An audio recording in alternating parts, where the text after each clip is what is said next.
Hema committee റിപ്പോർട്ടിൽ മലയാള സിനിമയിലെ new gen സിനിമയും ഒക്കെ ആയി ബന്ധപ്പെട്ടിട്ടുള്ള ലഹരി പാർട്ടികളെ കുറിച്ചിട്ട് വിശദമായി പറയുന്നുണ്ട്. പുതിയ തലമുറയുടെ ഇത്തരം പാർട്ടികളും ഇത്തരം കൂടിച്ചേരലുകളും എന്തിനു വേണ്ടിയൊക്കെ ആയിരിക്കാം? എന്തിനു വേണ്ടി എന്നുള്ളതിനപ്പുറം ഒരു പ്രധാനപ്പെട്ട മലയാള സിനിമയെ പിടിച്ചു കുലുക്കിയ ഒരു റിപ്പോർട്ട്, ആ റിപ്പോർട്ടിൽ ചർച്ച ചെയ്യേണ്ട പല വിഷയങ്ങളും ഇനിയും ചർച്ച ചെയ്യപ്പെട്ടിട്ടില്ല എന്നുള്ളതാണ് ഒരു പ്രധാനപ്പെട്ട വിഷയം. അതുകൊണ്ടാണ് നമുക്ക് ഇന്ന് ഇത് ചർച്ച ചെയ്യേണ്ടി വരുന്നത്. ഹേമ കമ്മിറ്റി റിപ്പോർട്ടിലെ പേജ് നമ്പർ 27, ഈ കമ്മിറ്റി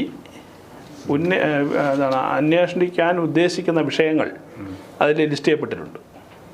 ആ ലിസ്റ്റ് ചെയ്യപ്പെട്ടതിൽ 9ാമത്തെ ഇനം എന്ന് പറയുന്നത് consumption of alcohol drugs in work സ്പേസാണ്. അപ്പോൾ പരിഗണനാ വിഷയങ്ങളിൽ ഇതുണ്ടായിരുന്നു എന്നുള്ളതാണ്. നമ്മളൊരു കമ്മിറ്റി വയ്ക്കുന്ന സമയത്ത്, ഒരു അന്വേഷണം അതിനെക്കുറിച്ച് അന്വേഷണം വയ്ക്കുന്ന സമയത്ത് അതിൻ്റെ ഒരു പരിഗണനാ വിഷയങ്ങളായി വരുന്നത് പ്രിവലൻ്റ് ആയിട്ടുള്ള ഇഷ്യൂസാണ്. എന്തൊക്കെയാണോ നിലവിലെ മേഖലയിലുള്ളത് ആ വിഷയങ്ങളെല്ലാം അതിൽ പെടും. അങ്ങനെ ഈ ആൽക്കഹോളും ഡ്രഗ്സിൻ്റെയും ഉപയോഗവും അതിനകത്ത് പരിഗണനാ വിഷയമായി വന്നു. സ്വാഭാവികമായിട്ടും ഇവർ മൊഴിയെടുത്ത ആളുകളോടൊക്കെ ഇത് ചോദിച്ചിട്ടുണ്ടാവണം, ഇതുമായി ബന്ധപ്പെട്ട വിവരങ്ങൾ. അവരിതുമായി ബന്ധപ്പെട്ട മൊഴികളും കൊടുത്തിട്ടുണ്ടാവും സ്വാഭാവികമായിട്ടും. പക്ഷേ നമ്മുടെ മലയാളത്തിലെ മാധ്യമങ്ങൾ അതിവിദഗ്ധമായി ഈ ലഹരിയെ അങ്ങ് മുക്കി മലയാളം ഇത് ചർച്ച ചെയ്യേണ്ട എന്ന് അവരങ്ങ് തീരുമാനിച്ചു. നമുക്കറിയാമല്ലോ, കേരളത്തിലെ ഏറ്റവും വലിയ ഭീഷണി യുവതലമുറയെ നശിപ്പിച്ചുകൊണ്ടിരിക്കുന്ന ഒരു കാളകൂട വിഷം, അതിനേക്കാളേറെ ഭീകരമാണ് ഈ ലഹരിയുടെ ഉപയോഗം എന്ന് പറയുന്നത്. പ്രത്യേകിച്ചും സ്കൂൾ കോളേജ് കുട്ടികളിൽ അവരെ വഴിതെറ്റിക്കുന്ന സിനിമകളാണ് നേരത്തെ പറഞ്ഞ ന്യൂജൻ സിനിമകൾ എന്ന് പറയുന്നത്. അതായത് നിങ്ങൾ ലഹരി ഉപയോഗിക്കുന്ന MDMA അടക്കമുള്ള സംഭവങ്ങൾ നിങ്ങൾ ഉപയോഗിക്കുന്നത് വലിയ പ്രശ്നമൊന്നുമില്ല, നിങ്ങളൊരു കുട്ടിയാണെങ്കിൽ ഇതൊക്കെ വേണം എന്നുള്ള തരത്തിൽ ന്യൂജൻ സിനിമകൾ ഇറങ്ങുന്നുണ്ട്.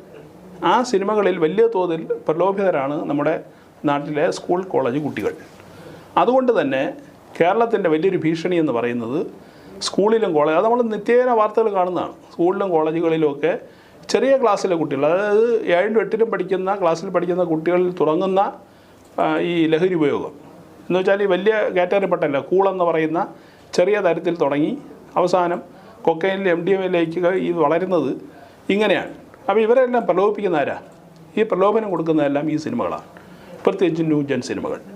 അപ്പോൾ അവിടെ സിനിമാ സെറ്റുകളിൽ ഇത്തരത്തിൽ ലഹരിയുടെ ഉപയോഗം ഉണ്ട്, മദ്യത്തിൻ്റെ ഉപയോഗമുണ്ട്, അത് ഉപയോഗിച്ചിട്ട് വന്ന് അലമ്പുണ്ടാക്കുന്നു സെറ്റുകളിൽ എന്നുള്ള തരത്തിലുള്ള പരാതികൾ വന്നതുകൊണ്ടാണ് ഈ ഹേമ കമ്മിറ്റിയുടെ പരിഗണനാ വിഷയങ്ങളിൽ ഇത് വരാനുള്ള പ്രധാനപ്പെട്ട കാരണം.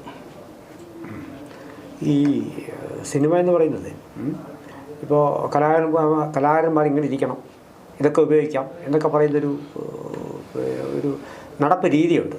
ഇവിടെ നമ്മുടെ മലയാള സിനിമാ സെറ്റുകളിൽ നമ്മുടെ കുഞ്ഞുങ്ങൾ സ്വാഭാവികമായിട്ടും ഇതൊരു സിനിമ എന്ന് പറയുന്നൊരു കലയാണ്, അതൊരു ക്രിയേറ്റീവ് സംഭവമാണ് എന്നൊക്കെ പറയുമ്പോഴും ഇത് വലിയ തരത്തിൽ സ്വാധീനം ചെലുത്തുന്നുണ്ട്. ഇപ്പോൾ ആൾക്കാരൊക്കെ പറയുന്നത് സിനിമ കണ്ടിട്ട് ഒരു കുട്ടി നാട് വിട്ട് പോകുമ്പോൾ, സിനിമ കണ്ടിട്ട് കുട്ടി ഇങ്ങനെ ചെയ്യുമ്പോൾ അങ്ങനെ ചെയ്യുമ്പോൾ എന്നുള്ളതാണ്. പക്ഷേ സിനിമയ്ക്ക് വലിയൊരു സ്വാധീനം ചെലുത്താൻ കഴിയും എന്നുള്ളത് സത്യമാണ്. അങ്ങനെയെങ്കിൽ ഈ പറഞ്ഞ മുൻഗണനാ വിഷയങ്ങളിൽ, ചർച്ച ചെയ്യപ്പെടേണ്ട വിഷയങ്ങളിൽ, റിപ്പോർട്ടിൽ ഉൾക്കൊള്ളിപ്പിക്കേണ്ടതായ വിഷയങ്ങളിൽ ഈ ലഹരിയെക്കുറിച്ചും കൂടി ഉണ്ട് എങ്കിൽ അത് എനിക്ക് തോന്നുന്നു ഈ മാറ്റിവെച്ച പേജുകളിൽ വിശദമായ സംഭവങ്ങളായിട്ടുണ്ടാവും. അല്ല, മാറ്റിവെച്ച പേജുകളിൽ ഉണ്ടാവുകയായിരിക്കട്ടെ, പക്ഷേ പറഞ്ഞ പേജുകളിൽ തന്നെ ഉണ്ട്. പേജ് നമ്പർ 206, ഹേമ കമ്മിറ്റിയുടെ പേജ് നമ്പർ 206 വിശാണ്ട് പറയുന്നുണ്ട്. And often repeated complaint heard was that the consumption of alcohol and drugs in work space in cinema is common. വളരെ സാധാരണമാണെന്നാണ് പറയുന്നത്. അതില്ലാതെ നിൽക്കാൻ കഴിയാത്തൊരവസ്ഥ. അത് ഡ്രഗ്സിൻ്റെ ഉപയോഗം മലയാളം സിനിമാ സെറ്റുകളിൽ സർവ്വസാധാരണം എന്നാണ് ഈ കമ്മിറ്റി 206-ാമത്തെ പേജിൽ പറഞ്ഞിരിക്കുന്നത്. ഇത് എന്തുകൊണ്ട് മലയാളത്തിലെ മാധ്യമങ്ങൾ ചർച്ച ചെയ്തില്ല എന്നുള്ളതാണ്. ഇപ്പോൾ കഴിഞ്ഞ ദിവസം തമിഴ് ഗായിക സുചിത്ര ഒരു വെളിപ്പെടുത്തൽ നടത്തി. അതായത് ഈ റിമ കല്ലിങ്കൽ എന്ന് പറയുന്ന നടിയുടെ, അവർ WCCയുടെയൊക്കെ വലിയ ആക്ടിവിസ്റ്റാണ്, അവരുടെ സിനിമ അവസരങ്ങൾ നഷ്ടപ്പെട്ടത് അമിതമായ ലഹരി ഉപയോഗം കാരണമാണ് എന്ന് അവർ ഇന്നലെ ഒരു ആരോപണം ഉന്നയിച്ചിട്ടുണ്ട്. സുചിത്ര എന്ന് പറയുന്ന ഗായിക, അവരുടെ വീട്ടിൽ തന്നെ, ഈ നടിയുടെ വീട്ടിൽ തന്നെ ലഹരി പാർട്ടികൾ സംഘടിപ്പിക്കാറുണ്ട് അത്രേ. അങ്ങനെ ലഹരി പാർട്ടികൾ സംഘടിപ്പിച്ച് അതിൽ മതോന്മത്തരായിട്ടാണ് ഈ സെറ്റുകളിലേക്ക് വരുന്നത്. സ്വാഭാവികമായിട്ടും ലഹരി പാർട്ടികളുടെ എണ്ണം കൂടുന്നതിനനുസരിച്ചിട്ട് സെറ്റിലുള്ള അലമ്പും കൂടും. ഇവരിവിടെ വന്നിട്ട് അവർ സ്വന്തമായിട്ട് ചെയ്യുന്നതല്ലല്ലോ, ലഹരി അടിച്ച് എന്തൊക്കെ ചെയ്യണം അവർക്ക് തന്നെ അറിഞ്ഞുകൂടാ. അപ്പം അന്ന് പല വേലത്തനങ്ങളും ഈ സെറ്റിൽ കാണിക്കും. അപ്പോൾ ഒരു നിയന്ത്രണം സ്വാഭാവികമായിട്ടും അവിടെ ഏതെങ്കിലും സംഘടനകൾ 21 സംഘടനകൾ മലയാള മേഖലയിൽ ഉണ്ട് എന്നാണ് ഈ അമ്മയടക്കം. അപ്പോൾ ഏതെങ്കിലുമൊക്കെ സംഘടനകൾ സ്വാഭാവികമായിട്ടും ഇവർക്ക് വിലക്ക് കൊടുത്തിട്ടുണ്ടാവണം, ഇങ്ങനെയുള്ള പരിപാടി സെറ്റിൽ പാടില്ല എന്ന് പറഞ്ഞിട്ടുണ്ടാവണം. അതിൻ്റെ ഒരു പകവീട്ടലെന്നോളമാണ് ഈ കഴിഞ്ഞ കുറേ ദിവസങ്ങളായിട്ട് ചില പ്രോക്സികളെ ഇറക്കി ഈ ഇവരുദ്ദേശിക്കുന്ന ചില ആളുകളെയൊക്കെ നശിപ്പിക്കാനുള്ള ശ്രമം നടത്തിയത് ഇതിൻ്റെ ഒരു ഭാഗമാണെന്ന് കൂടി നമ്മൾ സംശയിക്കേണ്ടതായിട്ട് വരും. അതിന് മലയാളത്തിലെ മാധ്യമങ്ങൾ കൂട്ടുന്നു എന്നുള്ളതാണ് ചർച്ച ചെയ്യേണ്ട വിഷയം. ഇതിനകത്ത് മാധ്യമങ്ങൾ കൃത്യമായി ഇത് ചർച്ചയ്ക്കെടുത്തില്ല എന്നുള്ള സത്യമാണ്. പക്ഷേ അവിടെ അതിനകത്ത് കാര്യം നമ്മൾ ഒരു കാര്യം കൂടി നോക്കി കാണണം. ഇത് കൂടുതൽ ചർച്ച ചെയ്യാനെടുത്തത് ഈ ലൈംഗികതയാണ് വാസ്തവത്തിൽ. പക്ഷേ ഇതിന് പിന്നിൽ ലൈംഗികത പറയാം. Page number 206. Many acts of sexual harassment has taken place after consumption of alcoholic beverages or drugs. അതാണ് ഞാൻ പറയാൻ വന്നത്. ഈ ഇതിലേക്ക് വൃത്തികെട്ട ലൈംഗികതയിലേക്ക് ഇതിനെ കൊണ്ടുപോയത് അവരുടെ ഈ ലഹരി ഉപയോഗമാണ്. അതെ. അപ്പോൾ ഇത് ക്വൈറ്റ് കോമൺ ആണ് എന്ന് പറയുക വഴി മലയാള സിനിമാ രംഗം നേരിടുന്ന വളരെ പണ്ടൊക്കെ നമ്മളിപ്പോൾ ആൾക്കാരൊക്കെ ചോദിക്കും, നിങ്ങൾ ഈ മദ്യപിക്കുന്ന സീനുകളൊക്കെ ഉപയോഗിക്കുന്നത് മദ്യമാണോ അതോ മറ്റെന്തെങ്കിലും കട്ടൻ കാപ്പിയോട്ടോ കാണുന്നൊക്കെ ചോദിക്കും. ഇപ്പോൾ വാസ്തവത്തിൽ അതിൻ്റെയൊന്നും കാര്യമില്ല. ഇവർ സുന്ദരമായി മദ്യപിച്ചുകൊണ്ട് വരുന്നു എന്നൊരു റിപ്പോർട്ടിനകത്തുണ്ട് എങ്കിൽ അതെടുത്ത് പറയാനും അത് ഇതിനെക്കുറിച്ചൊക്കെ മദ്യപാനം നമുക്ക് ഈ പറഞ്ഞതിൽ സർക്കാർ തന്നെ വലിയ നാടുകളെ ബിവറേജ് തുറന്നുകൊണ്ട് മദ്യപാനം, പക്ഷേ അത് തൊഴിലിടത്തേക്ക് അത് മദ്യപിച്ചിട്ട് വരാൻ അനുവദിക്കാൻ പാടില്ല. പക്ഷേ അതിനേക്കാളും ഭീകരമാണ് ഈ ഡ്രഗ്സിൻ്റെ. അതാണ് ഈ ഡ്രഗ്സ് വരുമ്പോൾ മനുഷ്യനല്ലാതായി മാറുന്ന മറ്റൊരു കുഴഞ്ഞൊരു കിടന്ന കുഴപ്പമില്ല, എടുത്ത് മാറ്റിയിട്ട് പോവാം. ഇത് അങ്ങനെയല്ല. മനുഷ്യൻ വളരെ നികൃഷ്ടനായി പെരുമാറാവുന്ന ഒരു അവസ്ഥയിലേക്ക് തള്ളിവിടുന്ന ഒരു സംഭവമാണ് ഈ MDMA എന്നൊക്കെ പറയുന്നത്. അപ്പോൾ അതിൻ്റെ ഉപയോഗം ഉണ്ടെന്ന് കണ്ടെത്തിയാൽ അതിന് നമ്മൾ നേരത്തെ പറഞ്ഞ കാര്യങ്ങൾ ചർച്ച ചെയ്തതിന് സമാനമായ ഒരു വെയിറ്റേജ് ഇതിന് കൊടുത്തു വേണം ചർച്ച ചെയ്യേണ്ടിയിരുന്നത്. അതെ. സമാനം എന്നല്ല എനിക്ക് പറയാനുള്ളത്. സമാനത്തിനപ്പുറം ഒന്നാമത്തെ പ്രാധാന്യം കൊടുക്കേണ്ടിയിരുന്നത് ലഹരിക്കായിരുന്നു. കാരണം നമ്മുടെ യങ്ങർ ജനറേഷൻസ് നശിച്ചു പോകുന്നത് അതിലാണ്. നിങ്ങൾക്ക് ഈ ലൈംഗികമായ ചൂഷണവും മറ്റോ മറിച്ച് നിങ്ങൾക്ക് ചർച്ച ചെയ്യാൻ നടപടിയെടുക്കാൻ അവിടെയൊക്കെ നിൽക്കാം. പക്ഷേ അതിലപ്പുറം ഈ ലഹരിയുടെ ഉപയോഗവും അതിൻ്റെ വ്യാപനവും തലമുറകളെ നശിപ്പിക്കുന്ന ഒരു സാധനമാണ്. നമ്മുടെ ഈ പാകിസ്ഥാനിൽ നിന്ന് സിന്തറ്റിക് ഡ്രഗ്സുകൾ മലയാള സിനിമയ്ക്ക് വ്യാപകമായിട്ട് സപ്ലൈ ചെയ്യപ്പെടുന്നുണ്ടെന്നുള്ളൊരു ആരോപണം അന്വേഷണമൊക്കെ മുമ്പ് ഉണ്ടായിട്ടുണ്ട്. 2015 ഈ ന്യൂജൻ സിനിമയുടെ ഭാഗമായ ഒരു നടൻ ആദ്യമായിട്ട് കൊക്കൈൻ ഉപയോഗിക്കുന്നതായിട്ട് ബന്ധപ്പെട്ട് കേസുണ്ട്. അയാൾ അറസ്റ്റ് ചെയ്തിട്ടുണ്ട്, അയാളെ കൂട്ടാളികൾ ചെയ്തിട്ടുണ്ട്. ആ കേസ് പിന്നെ തേഞ്ഞു വാഞ്ഞു പോയി. അപ്പോൾ മലയാള സിനിമാ രംഗത്ത് ഈ ന്യൂജൻ സിനിമ എന്ന് സാധാരണ ഈ വിളിക്കുന്ന സിനിമയിൽ പ്രവർത്തിക്കുന്ന ആളുകൾ അവരൊക്കെ ഇതിൻ്റെയൊക്കെ വക്താക്കളാണ്, അല്ലെങ്കിൽ ഇതൊക്കെ നന്നായിട്ട് ഉപയോഗിക്കുന്നവരാണ്, ഇല്ലെങ്കിൽ അത് ഉപയോഗിക്കുന്നവരെ പ്രോത്സാഹിപ്പിക്കുന്നവരാണ് എന്നുള്ളതാണ് ഇത് തെളിയുന്നത്. ഇനി മറ്റൊരു ഹേമ കമ്മിറ്റി തന്നെ പറഞ്ഞ മറ്റൊരു ഭാഗം, അതായത് ഈ നേരത്തെ സാർ പറഞ്ഞല്ലോ ഈ സിനിമാ മേഖലയിൽ ഇതൊക്കെ ഈ മദ്യപിച്ച് വരുന്നത്, അതിന് ഇവർ പറഞ്ഞ ന്യായം ഇതാണ്. The justification given is that the intoxicant enhances creativity, stated the witness. അതായത് ഈ സർഗാത്മകത വളരണമെങ്കിൽ ഈ സാധനം അടിക്കണമെന്നാണ്. നമ്മുടെ നാട്ടിൽ ഇതിന് മുമ്പൊക്കെ ഒരുപാട് സിനിമാ രംഗത്ത് പ്രവർത്തിച്ച ആളുകളുണ്ട്. MD വാസുദേവൻ നായർ നല്ല സുന്ദരമായിട്ട് സ്ക്രിപ്റ്റ് ചെയ്തിട്ടുള്ള ആളുകളാണ്. ഇവരൊക്കെ ഈ ഡ്രഗ്സ് അടിച്ചിട്ടാണോ ഈ സാധനമൊക്കെ ചെയ്യുന്നത്? ക്രിയേറ്റിവിറ്റി. എന്നാൽ പിന്നെ ഈ നടന്മാരെല്ലാം നമ്മൾ കാണുന്ന സത്യനും പ്രേംനസീറുമൊക്കെ ഡ്രഗ്സ് അടിച്ചിട്ടാണോ അവരുടെ ക്രിയേറ്റിവിറ്റി, അഭിനയത്തിൻ്റെ ക്രിയേറ്റിവിറ്റിയാണ് മറ്റു തരങ്ങളിലേക്ക് മാറി നമ്മൾ ചർച്ച ചെയ്തത്. അതെ. അപ്പോൾ ഇതിന് പറയുന്നത് ന്യായീകരണം അങ്ങനെയാണ്. എത്ര വിചിത്രമാണെന്ന് നോക്കിയോണം. അപ്പോൾ സ്വാഭാവികമായിട്ട് എന്ത് ചെയ്യും? പണം മുടങ്ങുന്ന പ്രൊഡ്യൂസർ വിചാരിക്കും ക്രിയേറ്റിവിറ്റിക്ക് വേണ്ടിയല്ലേ, പോട്ടയം ചിലപ്പോൾ സഹിച്ചേക്കും. പക്ഷെ അത് ഉണ്ടാക്കുന്ന വിപത്ത് അതും ഇവിടെ ചൂണ്ടിക്കാണിച്ചിട്ടുണ്ട്.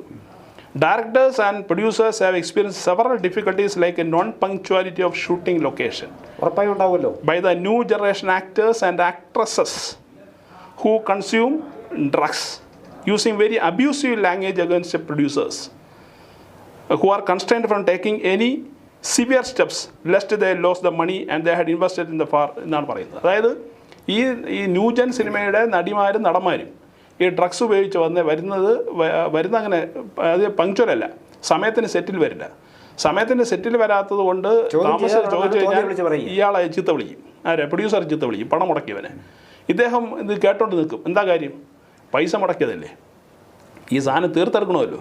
അപ്പോൾ ഇവർ കാണിക്കുന്ന ഈ തോന്നിയാസങ്ങളെല്ലാം സഹിക്കേണ്ട ഒരവസ്ഥയിലേക്ക് മലയാള സിനിമയിലെ പ്രൊഡ്യൂസർമാർ പിന്നെ എന്താണ് പോകുന്നു എന്നുള്ളത് വളരെ വ്യക്തമായിട്ട് ഈ റിപ്പോർട്ടിൽ പറയുന്നുണ്ട്. അപ്പോൾ ഇത്ര സുവ്യക്തമായ സാധനങ്ങൾ അതിനകത്ത് എഴുതി വെച്ചിട്ട് ഇത് മലയാള പൊതുസമൂഹത്തിൻ്റെ മേലെ ചർച്ചയ്ക്ക് വയ്ക്കാത്ത മലയാള മാധ്യമങ്ങളുടെ ഉദ്ദേശിച്ച് നമ്മൾ ചോദ്യം ചെയ്യേണ്ടി വരും. ഇവരാരെ സംരക്ഷിക്കാനാണ്? അപ്പോൾ ഇവരും നേരത്തെ പറഞ്ഞ ആളുകളുമായിട്ട് ഇവർക്കും അവിശുദ്ധ ബന്ധങ്ങളുണ്ട് നമ്മൾ സംശയിക്കേണ്ടി വരില്ലേ? അല്ല, മാത്രമല്ല ഇതിനകത്തൊരു പൊളിറ്റിക്കൽ നെക്സസ് കൂടിയുണ്ട്.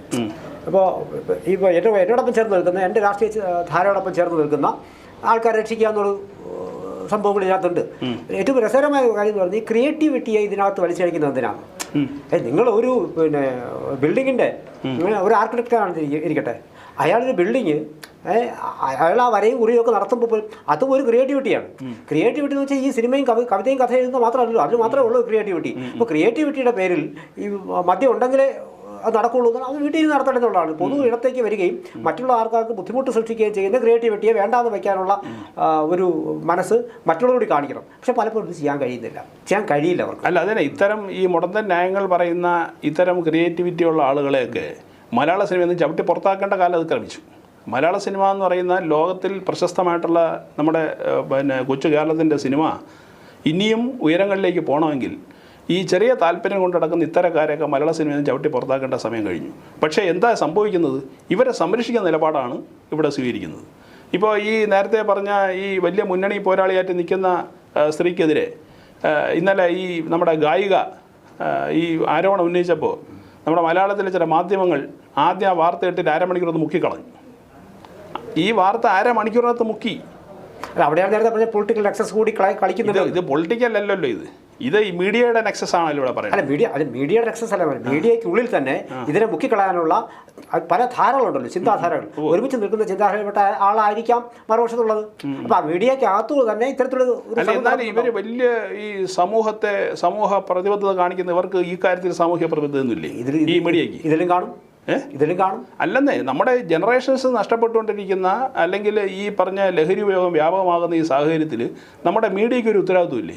ഇവർക്ക് യാതൊരു സാമൂഹ്യ പ്രതിബദ്ധതയില്ലേ? ഇവർ മറ്റേ ലൈംഗികത്തിൻ്റെ പുറകെ മാത്രമേ ഇവർ പോകത്തുള്ളൂ. അപ്പോൾ ഇവരുടെ ഉദ്ദേശം വളരെ വ്യക്തമാണ്. കാരണം അവർക്ക് വേണ്ടപ്പെട്ട ആളുകൾ അവർ ലഹരി കച്ചവടം നടത്തിക്കോട്ടെ, വിതരണം ചെയ്തോട്ടെ, തലമുറകൾ നശിച്ചോട്ടെ, പക്ഷേ നമ്മുടെ താല്പര്യങ്ങൾ സംരക്ഷിക്കപ്പെടണമെന്നുള്ള ഈ മലയാള മാധ്യമങ്ങളുടെ ഈ കുടിലൻ ചിന്ത, ആ ചിന്തയെ ചോദ്യം ചെയ്യേണ്ട സമയം അതിക്രമിച്ചു പോയി എന്നുള്ളത്. അതിക്രമിച്ചത് മാത്രമല്ല, വർഷത്തിൽ എപ്പോഴെങ്കിലും ഒരിക്കലും ഒരു സാമൂഹിക ഉത്തരവാദിത്വത്തിൻ്റെ പേരിൽ ഒരു ലഹരി വിരുദ്ധ ക്യാമ്പയിൻ എന്ന് പറഞ്ഞാൽ അവർ എന്തെങ്കിലും ഒരു പ്രോഗ്രാം നടത്തിയെങ്കിൽ അവരുടെ ഉത്തരവാദിത്വം നിറവേറ്റും. ബാക്കി ഇത്തരത്തിലുള്ള ആവശ്യമായ ഘട്ടങ്ങളിൽ ഇത് എടുക്കേണ്ടുന്ന കാര്യങ്ങൾ അവർ മൂടി വയ്ക്കുകയും ചെയ്യും.